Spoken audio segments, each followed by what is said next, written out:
Hi, this is day 27 of Thirsty by Jamie Morgan. Day 27 is Thirsty for the Cross. There's the old song, I have decided to follow Jesus, and it has a verse that says, the cross before me, the world behind me, no turning back, no turning back. The lyrics of this old hymn should be the anthem of every follower of Christ. The cross is the family crest of the household of faith. We live and move and have our being when we take shelter in its shade. If we took all of the themes of Christianity and condensed them into one thematic centerpiece, it would be this. It would be the cross. No greater power exists than the message of the cross. The truth of Christ crucified is mightier than a supersonic jet, the world's fastest computer, and nuclear weapon combined. The cross saves, heals, and sets the captives free. It is the only force on the face of the earth that can change the heart. The cross of Jesus Christ is the bridge from death to life, foolishness to wisdom, and despondency to hope. It provides the passageway from lies to truth, fear to faith, and strongholds to freedom. Only the cross can change hate into love, weakness into strength, and sorrow into joy. Jesus' death on the cross gives us forgiveness of sins and the power not to sin.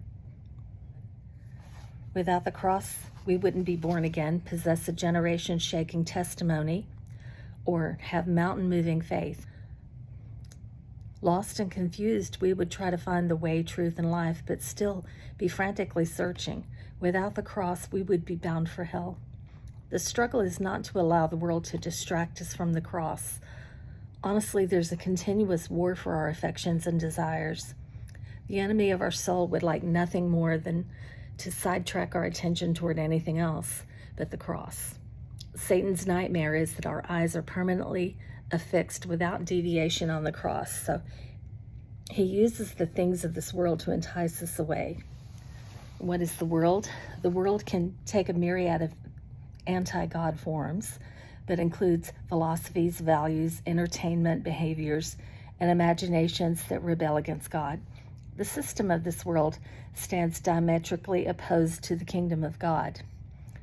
The world is an enemy of the cross.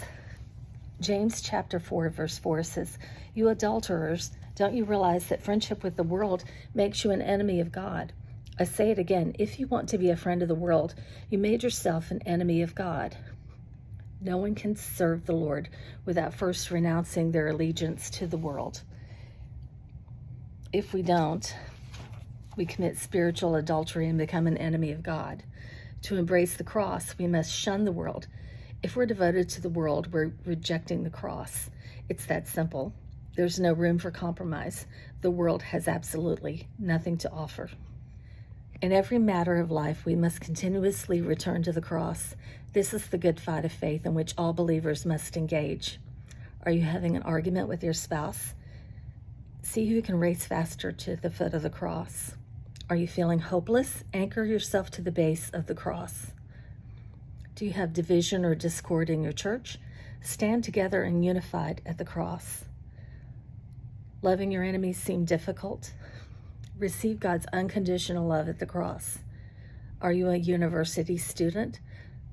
Scrutinize every philosophy through the filter of the cross. Are you having societal ills? The cross is the answer. Carrying too heavy of a load? Place your burdens on the cross. New wind of doctrine? Use the cross as your measuring rod. Doubts, fears, condemnation? Run to the place where Jesus bore them on the cross. Is your Christian walk off kilter? Regain your footing at the cross. Are you dirty from sin? Let God's rain of mercy wash you clean at the foot of the cross. Revived Christians live at the cross, make much of the cross, and return quickly to the cross when they've drifted. No turning back, no turning back.